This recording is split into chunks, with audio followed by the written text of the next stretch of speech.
Thank you all for coming. This is the second event in the Chernobyl Nuclear Narrative series, which is a title I came up with for the class Russian 43, in which we're looking at Chernobyl and linking it to many different things. We had a film screening of Tarkovsky's Stalker not too long ago.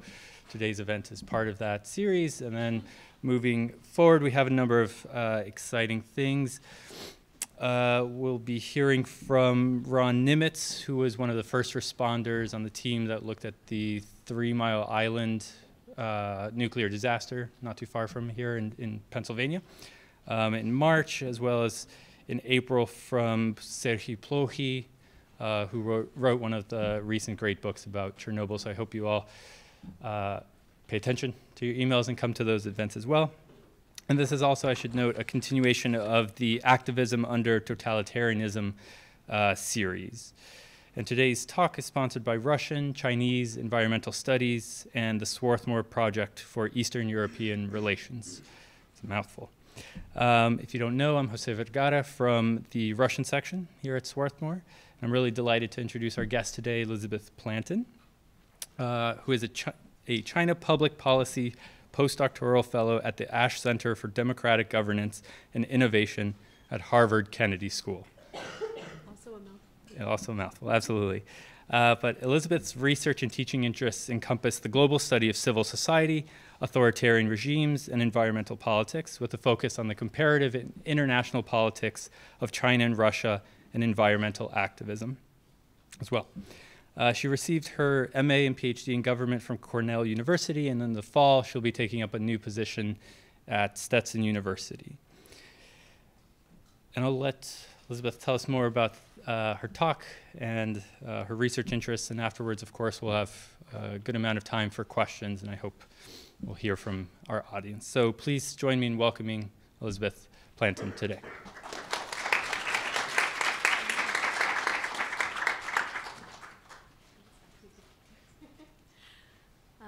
Thank you so much for the invitation to be here, for that lovely introduction.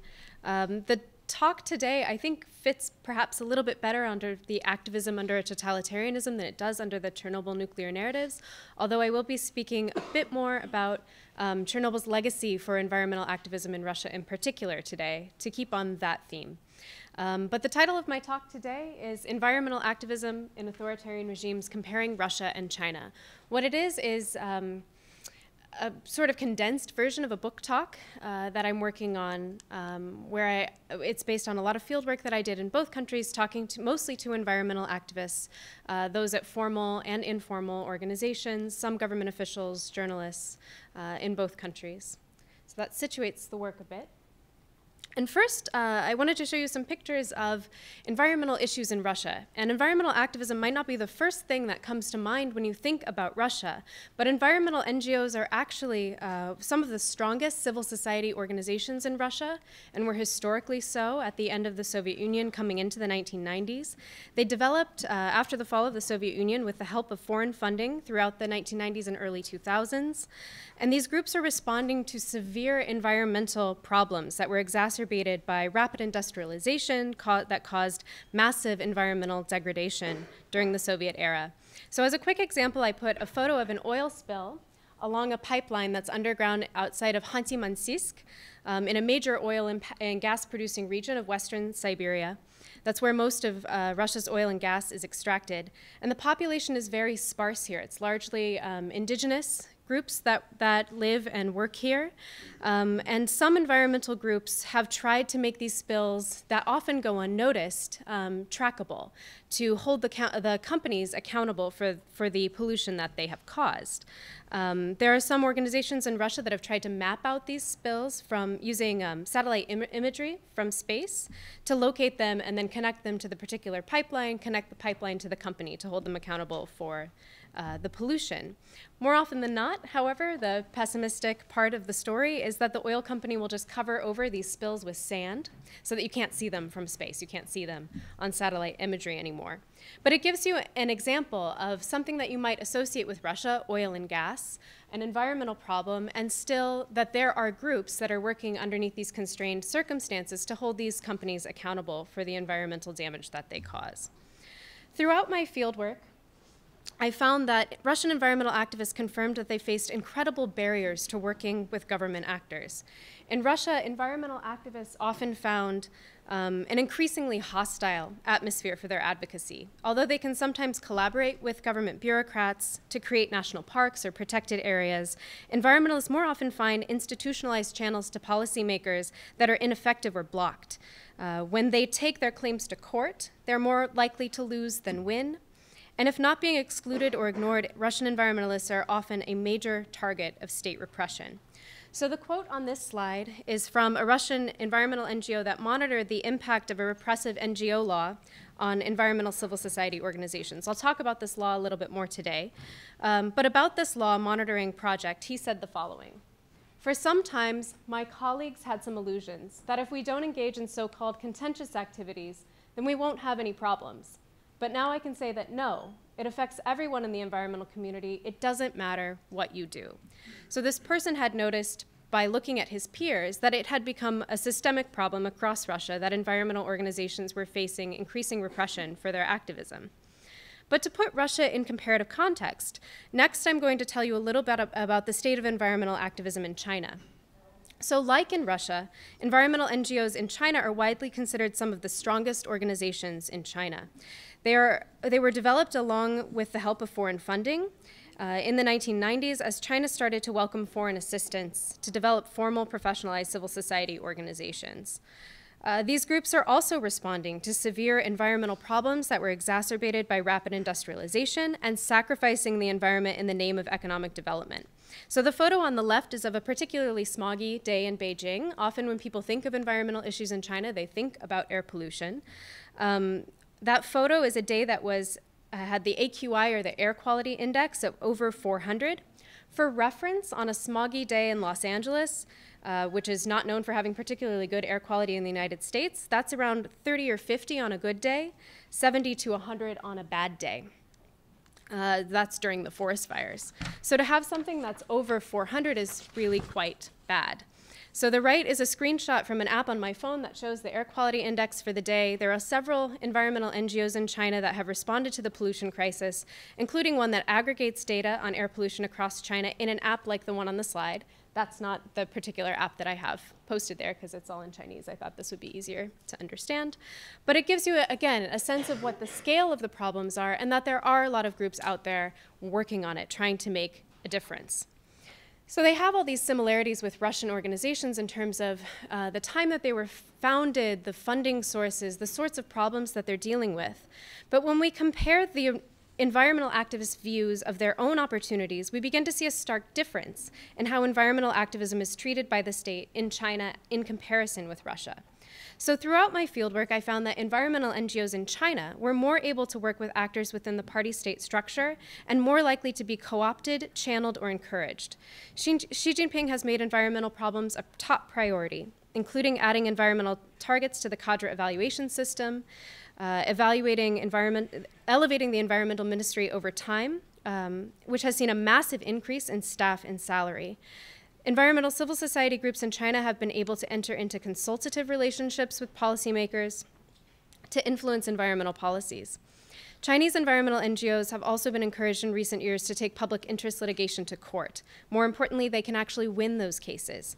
So of course, Chinese environmentalists could still be invited to tea by government officials where their actions maybe are deemed to cross the line.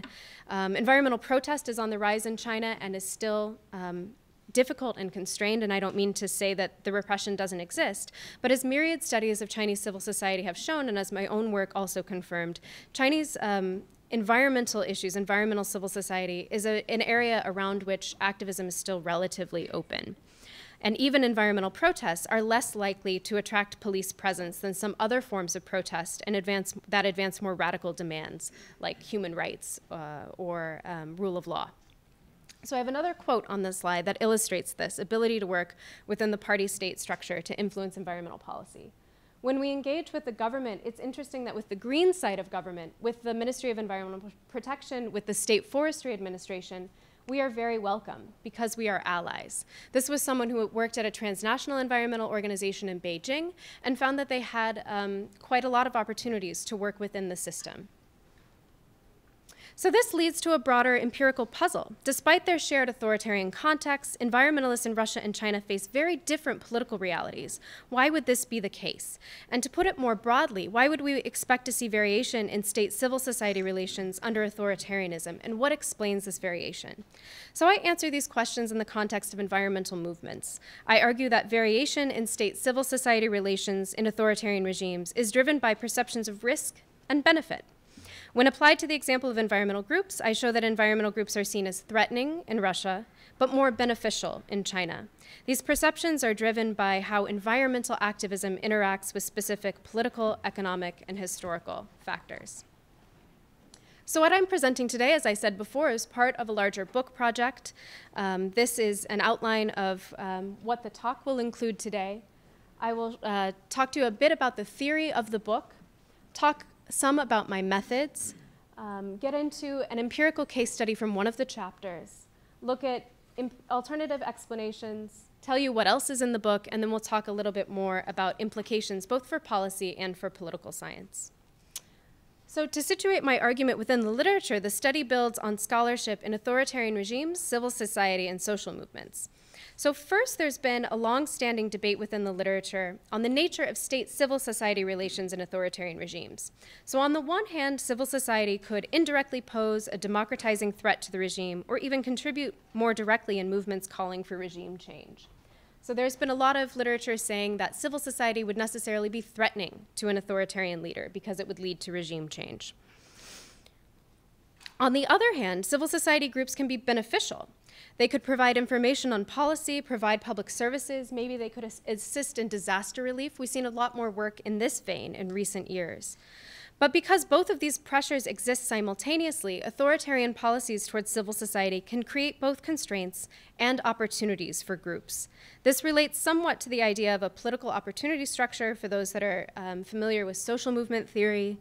But the literature hasn't focused as much on how these dynamics might differ under authoritarianism in particular, and the idea that there would be state-created constraints as well as opportunities for these types of social movements and these types of groups.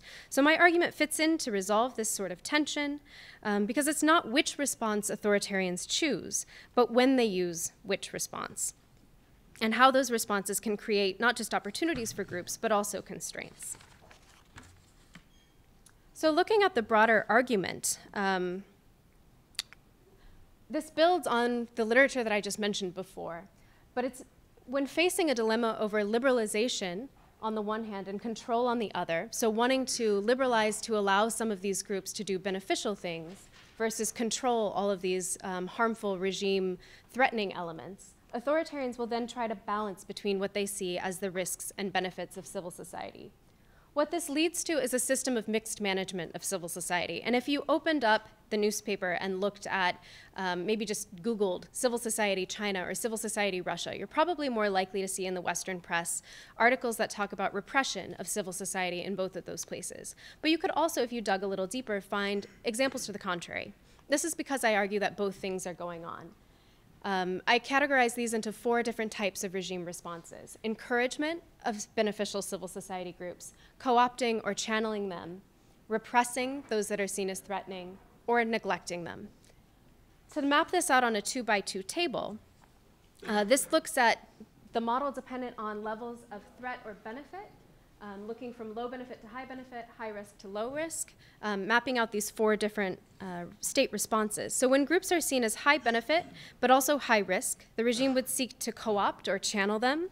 When they're seen as high benefit, but low risk, they'll be encouraged. Where they're seen as low benefit, but high risk, they'll be repressed.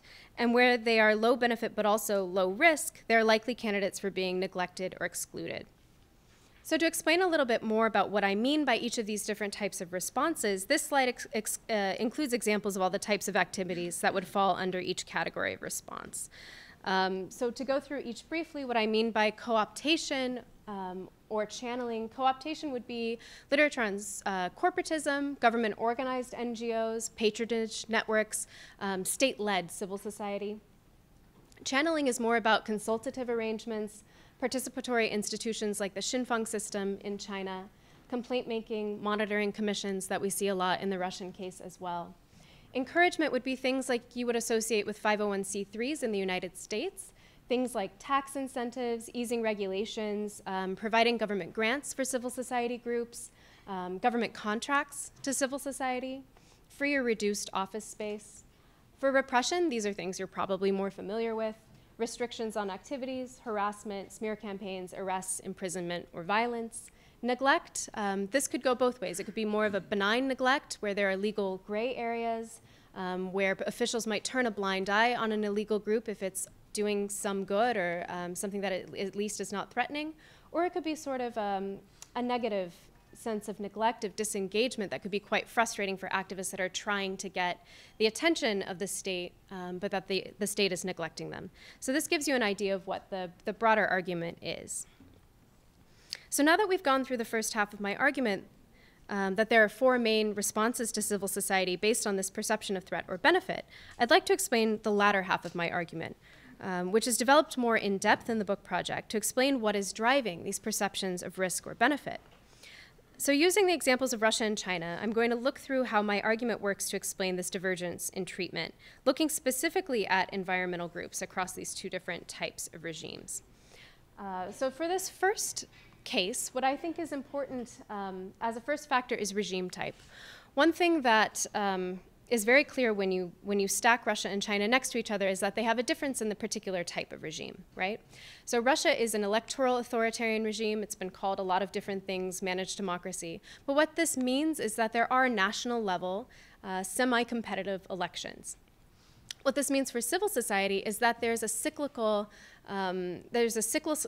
sense of activism that's going on, where activists might use the electoral cycle or plan their activism around the electoral cycle. We see this in literature on the color revolutions and the Arab Spring, that there are often pro-democracy movements around the electoral model of regime change. This means for the regime that this is a particular moment in time where they would be on edge, waiting for a threat from civil society groups. On the Chinese side, it's a closed, single-party authoritarian system. And one of my arguments is that counterintuitively, this means that there are actually more opportunities for civil society groups to work with state structures because they don't have information coming in through national elections about levels of people's satisfaction or dissatisfaction with the regime. So that there are additional reasons then for them to want to get information to improve public policies that are outside of this, what would normally happen in terms of electoral politics.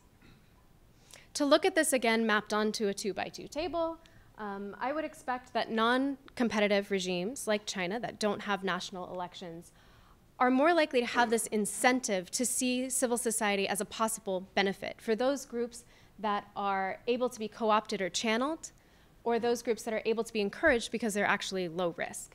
For competitive regimes like Russia that have these national elections, that they're maybe more likely to end up in a dominant strategy of repression and neglect, especially outside of these electoral cycles, because they are already getting lots of information through these contests.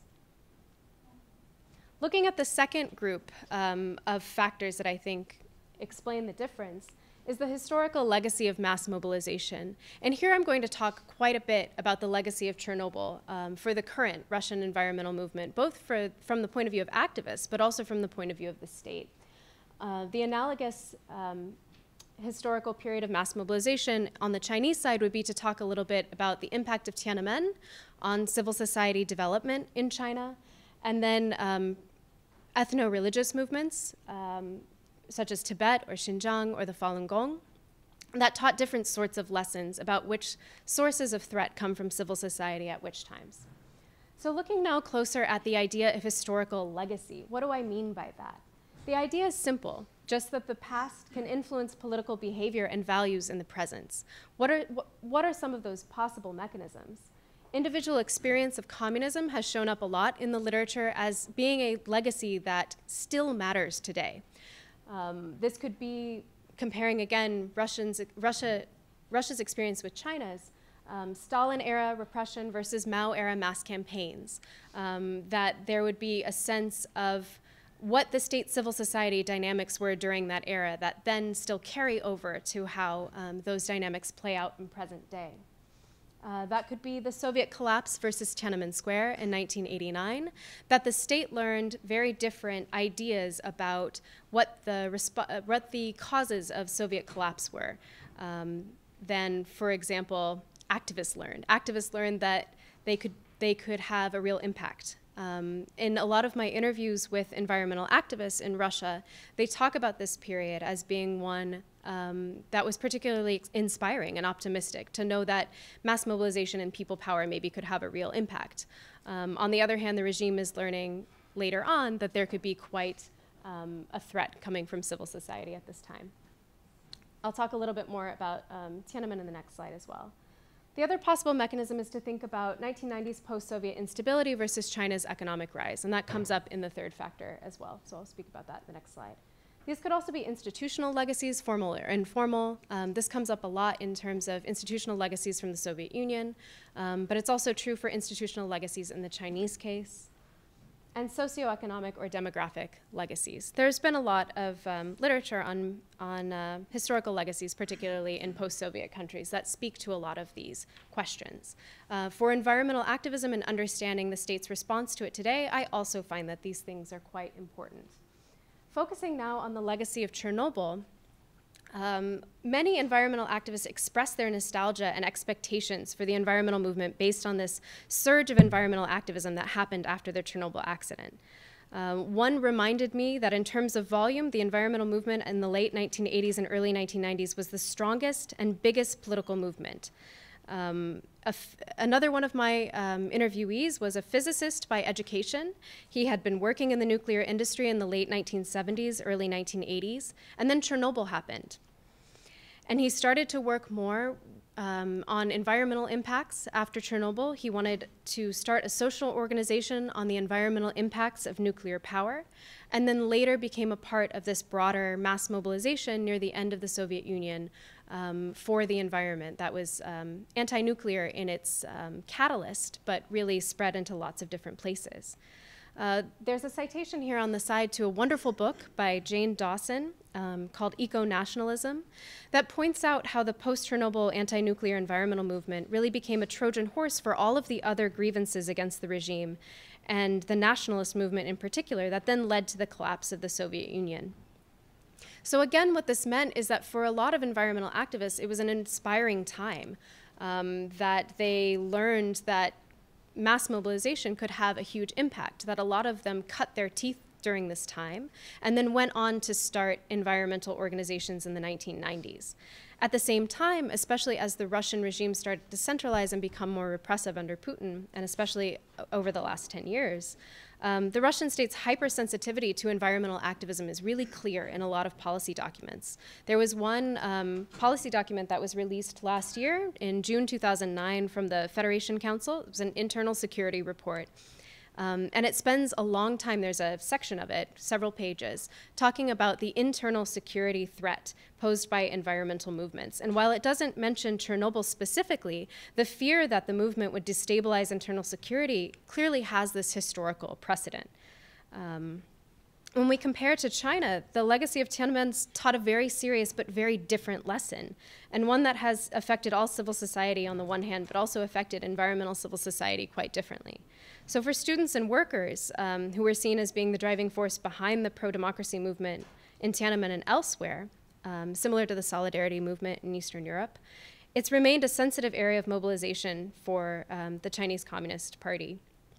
And I have a supplemental slide looking at how this argument still works for the party state's current response to student and worker horizontal collaboration and activism, those that are familiar with the JASIC case, that these were students from Beijing that wanted to support labor activists in South China and some of them came physically down to South China to support them in protests, and that the regime responded very decisively to that activism.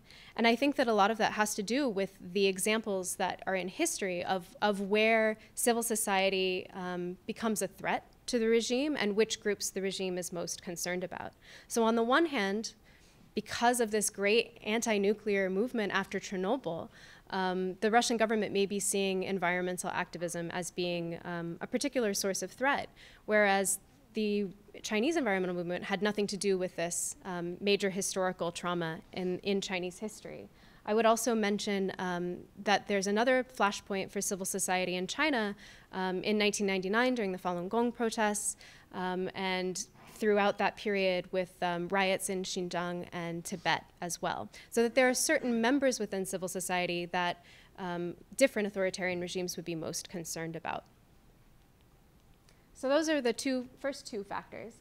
And the final one is to look at the sources of regime legitimacy or support. This is both popular support and elite support. In the Russian case, I said I was going to talk a little bit more about the historical legacy of the 1990s. Here, this is key to understanding Putin's popular support. There was an article a few years ago by Alex Matovsky that if anyone is interested, you should look it up. I think it's quite good. Looking at the puzzle of Putin's popularity over time.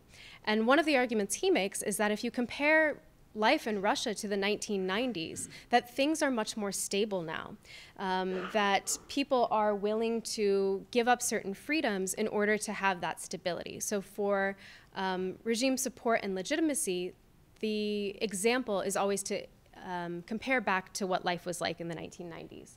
For the elites, in terms of their buy-in, their support of the regime, this has been called Putin's kleptocracy. There's a great book by the late Karen Dwisha to this point, but they're also wrapped up in natural resources exploitation and getting the benefits from that. Very corrupt system where elites are all implicated in it to maintain support to the structure. On the Chinese side, however, as the communist regime has moved more towards market liberalization, it has become harder to use ideology to drum up support for the regime. And in the 1990s, the cadre evaluation system focused a lot on economic performance. And there's this idea in some of the literature on China that performance legitimacy was really important, that most people were happy with how things were going as long as they saw their life improving. For environmental groups in particular, this becomes important because environmental targets were added to the system in the 2000s, made more of a central priority. Environmental groups can feed right into this system by allowing local government officials to help meet their targets. In terms of elite motivation, because of this cadre evaluation system that I mentioned, there's a lot of opportunities for CCP advancement if they're able to meet these goals. So as a recap of how these things work out for environmental groups, regime type gives you a sense of which regime would be more or less interested in civil society and at which times, again, based on this idea of getting information from elections or not. That historical legacy of mass mobilization tells you a lot about how environmental groups might be perceived to be adversarial or cooperative and beneficial to the state, that the post-Chernobyl movement and its role in the Soviet collapse has made environmental movements a particular threat, or at least a place to look for threat for the Russian government, and that Tiananmen Square and religious movements, environmental groups didn't really have anything to do with that, so they're not implicated in that. But that sources of regime legitimacy and support on the Chinese side in particular really give an opportunity that doesn't exist for Russian environmental groups to work more with government officials. Whereas on the Russian side, if they're seen as undermining the stability or pointing out that things are not as great as they seem, or going up against elite interests for natural resources or other corrupt schemes that involved the land, that could be particularly threatening to powerful elites. So looking a bit at the research design and methods in the other half of the talk, this is obviously a paired comparison between Russia and China. I'm looking at environmental groups, and in the rest of the book, to show how they're comparable, I look at common tactics between the two types of organizations in each country. So two tactics I look at are more institutionalized or from within the system, so those that would be seen as less threatening, as wanting to work with officials or work with the legal and court system, versus two non-institutionalized or from without that would be seen as possibly more adversarial or threatening to government actors. For why comparing environmental NGOs in China and Russia, we've gone through that we have variation on regime type, which is very useful, but that there's all of these similarities in the way that their environmental movements developed over time. That there's a history of rapid industrialization that led to similar levels of environmental degradation. There are strong environmental NGOs, particularly in the 1990s, that were aided by foreign funding. In terms of data and methods, this is largely a qualitative study that is based on interview research that I did in both countries from 2015 to 2019, including interviews with over 140 respondents, roughly slightly more in Russia than in China, but pretty equal. And today's focus is to look at the implementation and enforcement of NGO laws. I pick these in particular because they're laws about foreign influences to civil society that could be framed in national security language. National security being seen as a greatest threat is a hard case for finding any variation. If the real reason that you want to go after these groups is their foreign funding, that is against your national security interests, then you would go evenly across all of these groups. But I find, of course, that that's not the case. So to give you a bit of background into the cases, this is a political cartoon. I particularly like them in my teaching. But this is John Kerry coloring all over a map of Eurasia. And it says, "What color revolutions? I'm just finishing my bloody rainbow." This is from Sputnik, which, if you're familiar with English language Russian news sources, is a pro-government publication. And it gives you an idea of how the color revolutions were viewed from Moscow, that these were seen as being largely funded by foreign governments, the West in particular, the US in particular in this case, and that they were not homegrown. We get a very similar message when looking at how Beijing looked at the color revolutions, and in particular the Occupy Central movement in Hong Kong. You see there's an umbrella here with NED and USAID over it, that the National Endowment for Democracy or USAID were funding these groups, that this was not in any way homegrown, but that this was about a foreign power intervening in politics.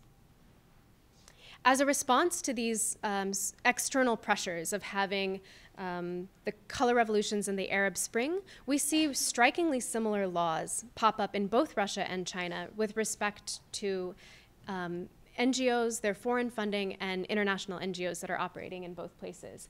In Russia, after the 2011-2012 Bolotnaya protests, when Putin comes back to power in 2012, there's a series of laws passed that summer, one of which is known colloquially as the Foreign Agents Law.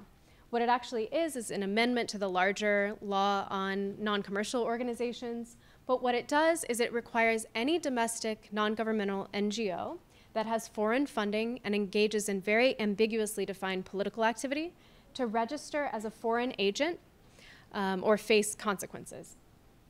What this functions as is really a public blacklist. If you look at the list of foreign agents, it gives you a sense of those organizations that the regime was most worried about. This is by far not every group that is getting foreign funding.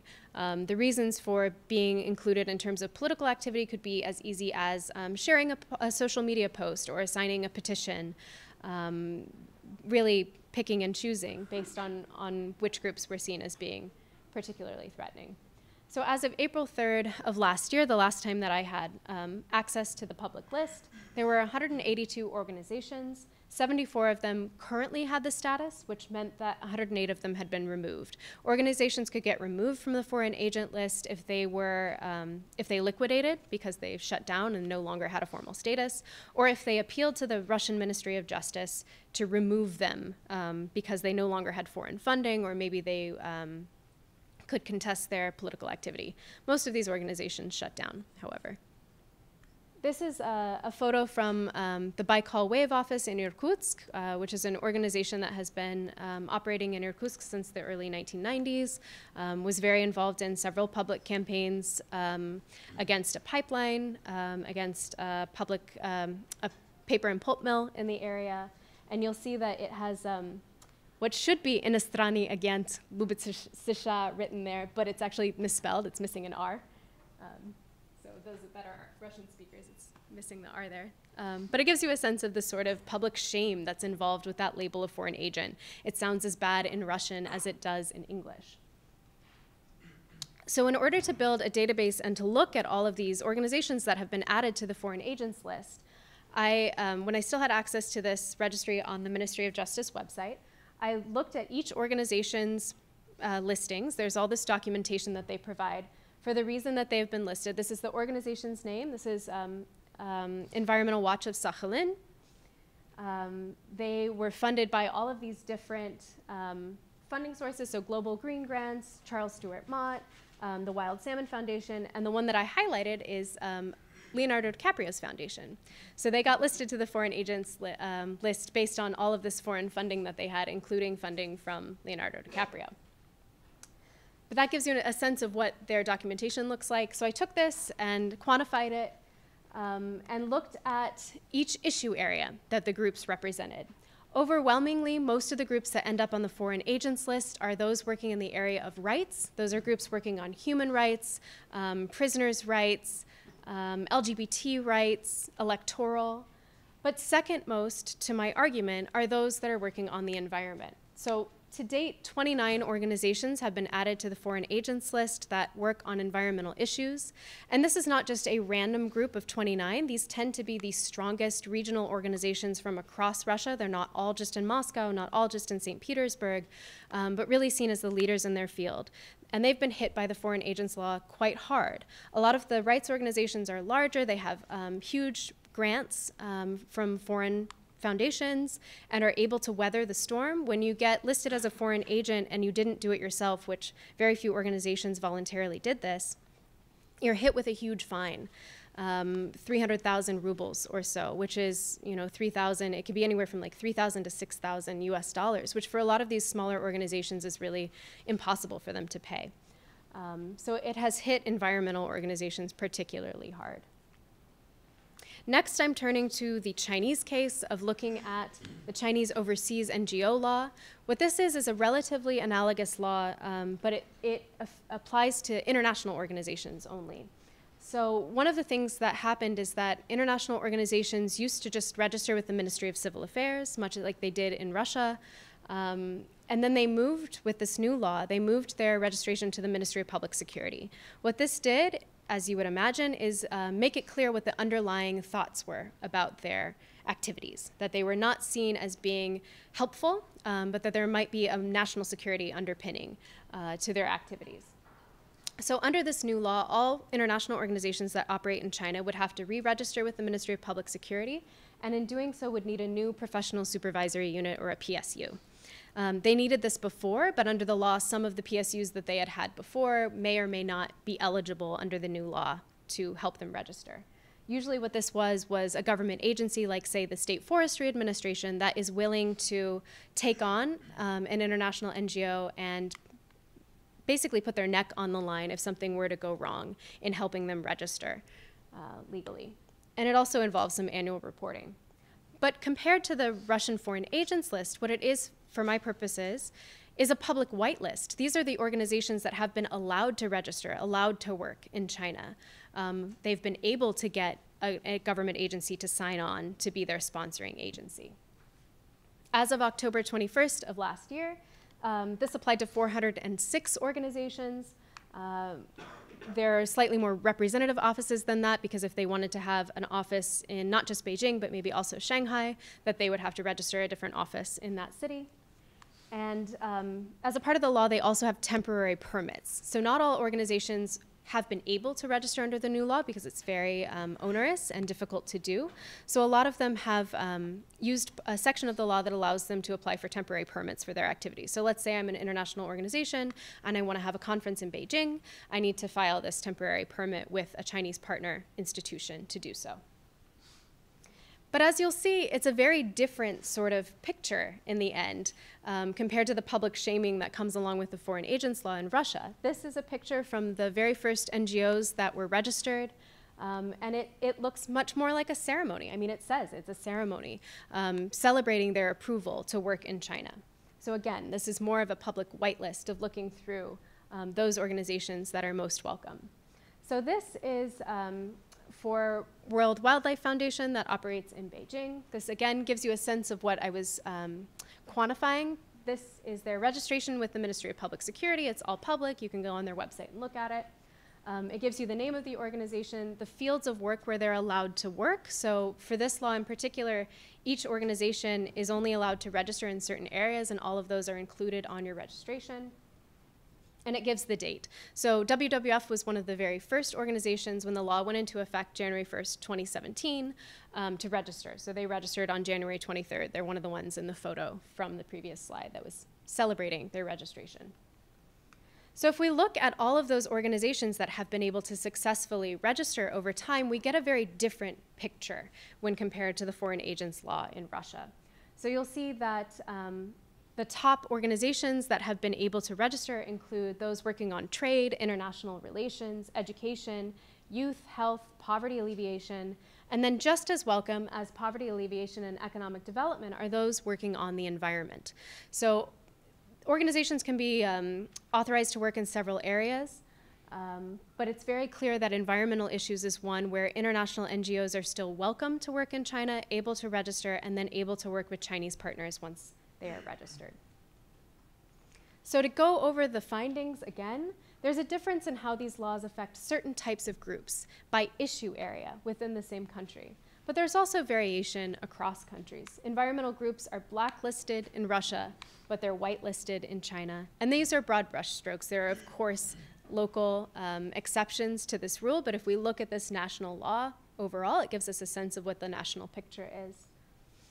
So some alternative explanations. I won't get into as many of these, but I'll give you a hint at what the rest of the book has in store. Does this reflect the overall mix of NGOs in each sector? I can show you the numbers later if you're interested. I find that it does not.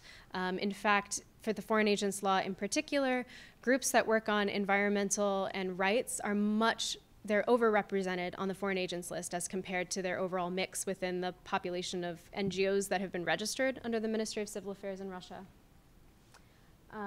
Do they all have threatening funding sources? Maybe all of the organizations on the foreign agents list have NED grants. That's not true, especially for environmental organizations. There are only a handful that have grants from the National Endowment for Democracy. Others have, DiCaprio funding or Global Green grants, WWF money, things like that you wouldn't have expected to be threatening. Is it maybe because of the group's tactics but not their issue area? And finally, this is just one set of laws. What about the other ways that activists interact with the state? These other two questions are something that the book takes very seriously in building out through the other chapters. So I wanted to give you just in the last couple of minutes of the presentation a sense of where the rest of my work goes, if there's a question there that you would want to ask during the Q&A. The book looks at comparing environmental activists in both Russia and China based on a similar tactic to evaluate whether or not they're able to use the same tactics to the same level of efficacy. So the first two are those that I called previously more within system, using the institutional mechanisms that exist to them to work and to advocate for their goals. That includes official or unofficial consultation with policymakers and also leveraging the law. For those working outside the system, those two tactics are what we just talked about, so harnessing international support, working with international funders or international organizations, or trying to leverage mobilization from abroad that could be seen as being particularly threatening, and mass mobilization itself, whether that's protests on the street or protests online, that could be seen as being threatening in terms of its tactic. What I find overall is that Russian environmental NGOs are seen as more threatening, repressed, and excluded from participating in governance, even through these less controversial tactics. So the formal mechanisms, even though they exist to them, things like the civil society, the Council for Civil Society for the President, or the public chamber, exist, but no one finds them effective. There are fewer legal opportunities for environmental organizations in Russia. For example, they can't take cases in the public interest. There's decreasing access to international support for the reasons that I mentioned, and it's stigmatized, as in the foreign agent law. And they're turning now more to mass mobilization as the only available option. You may have heard, if you follow Russian politics, that there's been quite an increase in environmental protest in the last couple of years. And I would have expected that, because there are no other mechanisms that they can use to address their claims. On the Chinese side, I found more often that Chinese environmental NGOs were seen as beneficial, often co-opted, channeled, or encouraged to participate in governance. Informal consultation, they don't have the formal democratic-looking mechanisms the way that Russia does, like the public chamber, for example. But there are a lot of mechanisms for informal consultation through policy networks. Often the PSU, that groups, the political supervisory unit that groups register with, can be a contact that helps them reach policymakers. Those that have been interviewed said that was quite effective. There are increasing legal opportunities for Chinese environmental groups, in particular this change to the law that I mentioned before, that they can take environmental cases in the public interest. NGOs can now do that. which is really quite unprecedented, and they can win them. They have continued international support. There are, as I've shown today, lots of these international groups that can still work with and fund environmental organizations in China, but they're quite cautious about mass mobilization. These are, in conversations with these groups, there were environmental NGOs that were more involved with mass movements, say in the mid-2000s in China, that have stepped away from that, or at least stepped away from being seen officially involved with some of the environmental mass movements that are happening throughout the country. So there's still quite a lot of environmental protest in China, but formal NGOs tend to step away from it.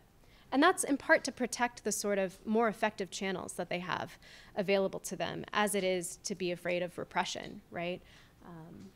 So just comparing the key findings again, that for consultation, Chinese NGOs find the informal channels can often be effective. Russian environmental NGOs report that formal channels are ineffective. For leveraging the law, there's increasing opportunities for Chinese NGOs to take environmental cases in the public interest. For Russian NGOs, they look at the law as a tactic of last resort. They're more likely to lose in courts than win. They don't have this EPIL. International support. We saw today that the overseas NGO law allows them to work on environmental issues, for international groups to work on those issues and to work with domestic groups. Environmental NGOs have been targeted and hardest hit by the foreign agent law in Russia. And for mass mobilization, again, Chinese groups are backing away from or increasingly moving towards something I call a division of labor, where one group will maybe collect pollution data, hand it off to another group that files the legal case, but they often don't want to be seen as working together, that horizontal mass mobilization, even between environmental NGOs, is really seen as too sensitive. So still willing to work within the constraints that exist. And often for environmental activists in Russia, they see mass mobilization as really the only effective option. In consultation with other groups, sometimes environmentalists that have been involved in other mass campaigns will tell groups that that's what they should do first. Try all of these other mechanisms, but as many people as you can get on the street is what works. So in conclusion, we see through the theory that I presented today that there would be incentives for authoritarian leaders to balance between liberalization and control, balance between liberalization and repression of civil society groups. But that the type of group, and particularly issue area, as I've shown today, and how they intersect with historical, political, and economic context do matter for explaining the variation. And balancing between benefit and risk creates different state-created opportunities and constraints that then change activist behavior and their tactics. Implications is that something I call constrained opportunities, that these institutionalized mechanisms need to be somewhat effective to reap benefits. If the formal institutionalized mechanisms exist in the Russian case, but they aren't effective, then groups aren't going to use them. They're going to be pushed into more radical methods like street protest. Opportune constraints, repressive policies can backfire. The foreign agent law could be creating more community-centered grassroots movements as groups move away from applying for foreign-funded grants and move more back towards their communities, maybe deformalize and become more grassroots. And a lack of opportunity elsewhere within the system, as I said before, could be fueling mass protest. Significance for policy, this work informs engagement with civil society organizations in these contexts. A lot of international funders, especially those based in the United States, still wish to engage civil society abroad, and I think this work speaks to how that could be difficult in certain spaces rather than others. It also provides insight into how Russia or China could approach environmental policies and contribute to global environmental governance. All of the reasons why maybe China would be more of a player and more interested than Russia in this case. In terms of political science, this speaks more to debates within the literature about state-civil society interaction under authoritarianism and the need to study both political opportunities and constraints in looking at what's available to these actors. So thank you very much for coming to the talk today. I leave you with two beautiful photos from both countries to remind you of the sorts of things that environmental activists are seeking to protect. This is from Tiger Leaping Gorge in Yunnan province in China, in southwest China. Beautiful place. And a photo from Lake Baikal in Irkutsk Oblast of Olkhon Island. So if you have any questions, I very much look forward to them. Thank you.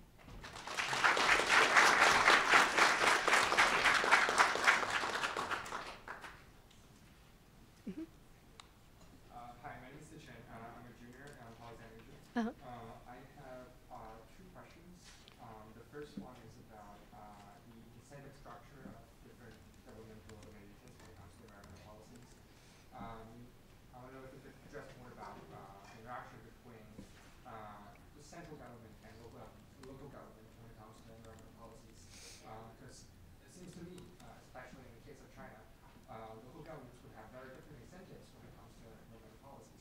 and what the central government does, especially in Xi Jinping's new era, the instruction from the central government many times is conflictory and unclear. So I'm wondering what the local government's response to the environmental policies would be. And the second question is about, I guess, this classic problem of the lack of institutionalization in authoritarian governments, and that implication on activists. I'm looking for an NGO on liberalizing education in China, and ironically, that's becoming more and more regulated, and the government has very strict policies on education of NGOs. And I have a lot of friends who work for gender equality or LGBTQ equality NGOs, and I don't have to mention like how strict government is on this sort of NGOs. So I'm wondering, and something me and my friends usually face is that we have to face this gray area in the law. We don't know what the government's official stance are on these topics, and we have to sort of push the limits of the government and know where the boundaries are. And I think that interactive process is also very interesting, but it doesn't seem to be the case in environmental activism. So I'm wondering what sets apart, like what sets environmental activism apart from other kinds of activism, and are there any sort of areas that the Chinese government is like more tolerant at this when it comes to activism? Yeah, those are excellent questions, and thank you for raising them. I think that your first question about center-local incentives is an important one for lots of different regimes, but especially for China, right? That there are a lot of central government policies, and we could think about them, for those that are familiar with the US case, as unfunded mandates for the localities. That there are a lot of things that the central government decides that then the local government has to figure out how to handle, and often has to figure out how important the priorities are. So I mentioned before the cadre evaluation system being one way that you could think through that system if you're a local government official. Another thing that has been found in some of the other literature on civil society in China is the idea that those unfunded mandates, let's say that the central government through fiscal decentralization, gave a lot of responsibilities to the local government for public service provision. It gave incentives for local government to work more with civil society organizations that could help with public service provision. Thinking of groups that could help on education or elderly care, things that could be particularly non-threatening and beneficial to those local officials as they're trying to fill these unfunded mandates. Often, right, through any source of funding they can find. There's a great book by Jessica Tietz, who's a professor at Middlebury, who looks at this. She calls it Consultative Authoritarianism, and that this decentralization from the center to the localities really created incentives, counterintuitively, for local officials to work more with NGOs, particularly in the area of public service provision. So to get to your second question about whether or not there are different types of NGOs that have different types of responses from the state, I think that speaks to one of my main arguments, that there are. What my book has focused on, what my work has focused on, are environmental organizations and showing that difference between the two countries. But within both countries, there's a lot of variation in government response. So I'd say something that's similar between the two is that public service provision NGOs are generally seen as beneficial in both cases. But there are a lot of groups that are seen as being threatening. LGBT, human rights, those working on electoral rights in the Russian case, that if you map them out in terms of which are seen as a threat or a benefit, that it often categorizes into issue area that way as well. Yeah, we can talk more after the talk too. Yes? No, come here. So what's like the situation of cooperation between environment NGOs in Russia and the political activists in Russia? Because, like, for example, the economic structure of Russia, 10% of the GDP is from the Gazprom, and I think naturally stopping pipelines those top 10 are like naturally seen, probably seen as like a political threat to Russian government, because regulating the pipelines is probably one of the only few effective ways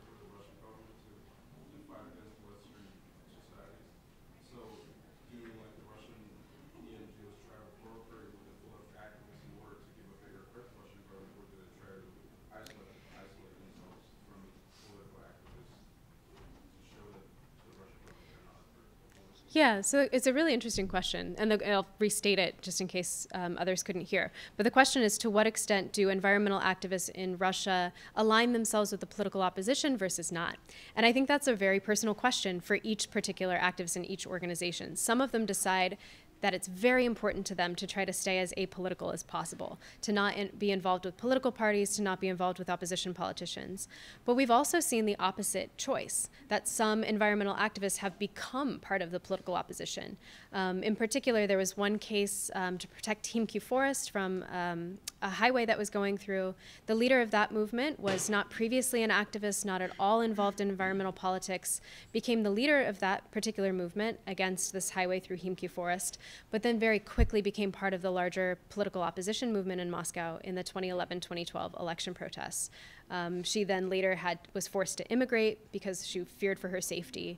I think she would stick by that choice to become part of that broader political opposition, to take on systemic issues that were beyond the environmental realm, but a lot of people in her movement didn't agree with her choice to do that.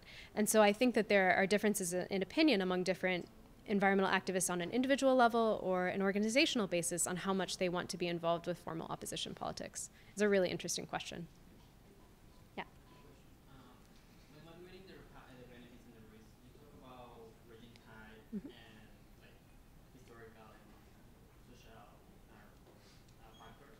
But I wonder how does like a rational model fit into this type of measurement? Like for instance, maybe Russia knows that things like climate change is beneficial for them because they will spend less energy in colder areas and they can expand their agricultural sector.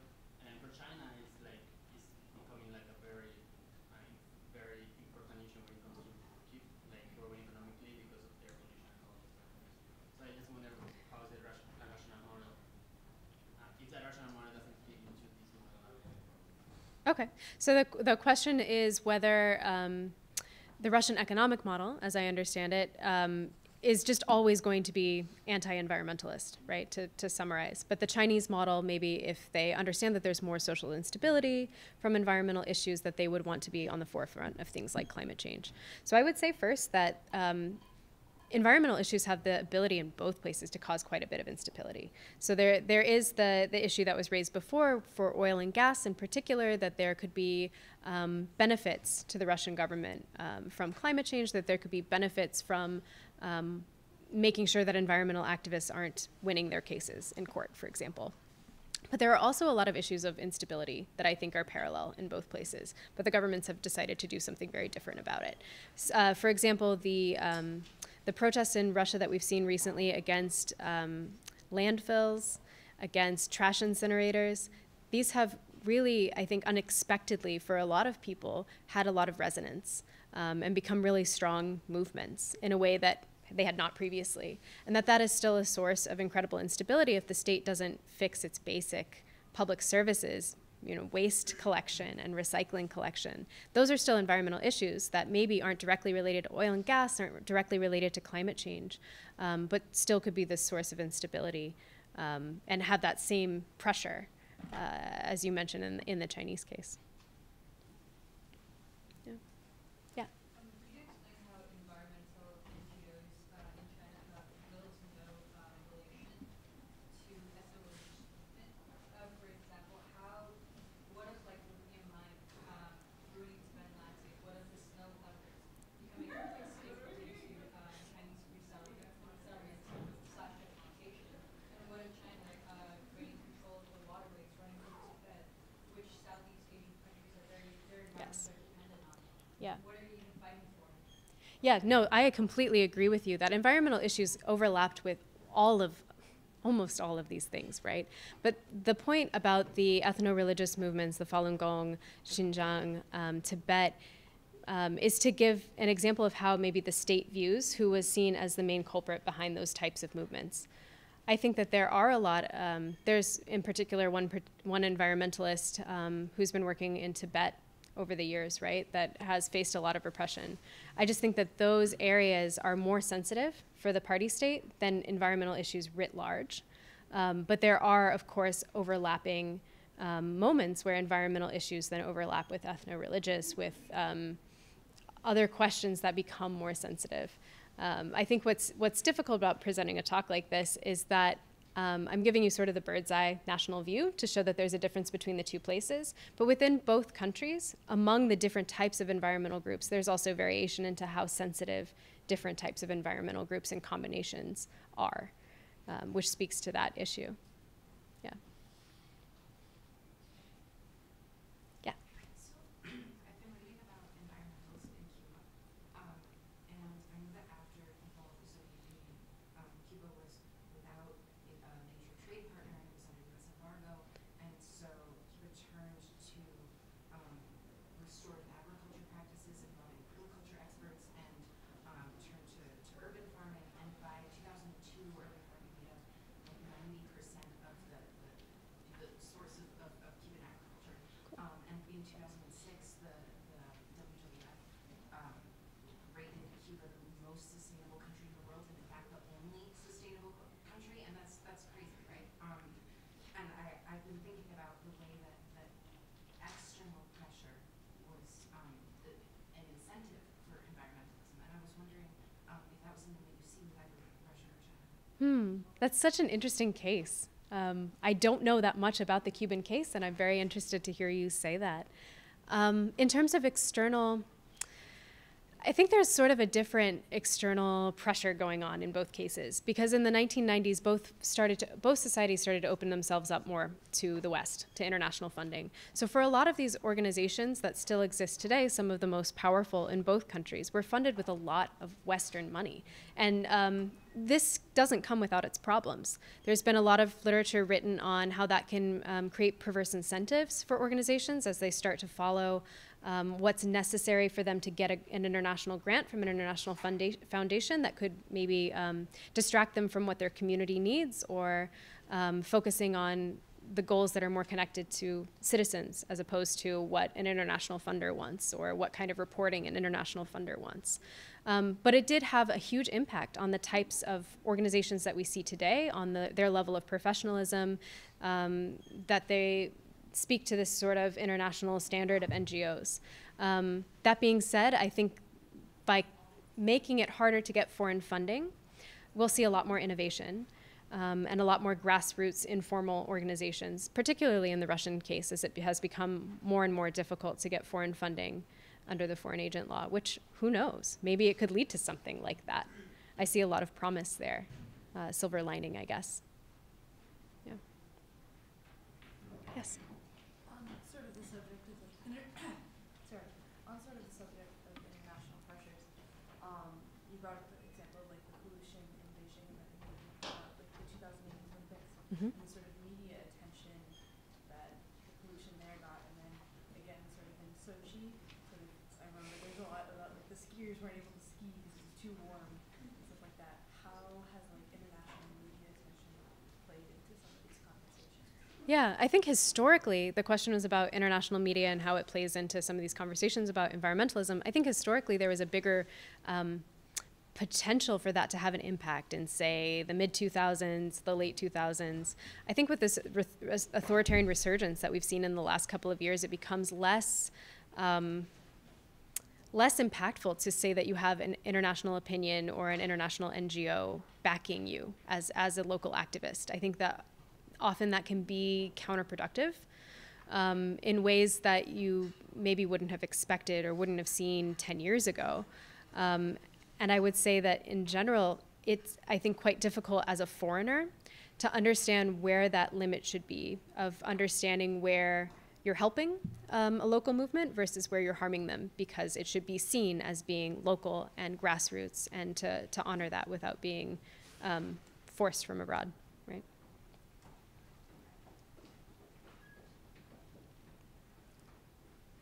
Any last questions? Thank you. You were a really excellent audience. Thank you for coming.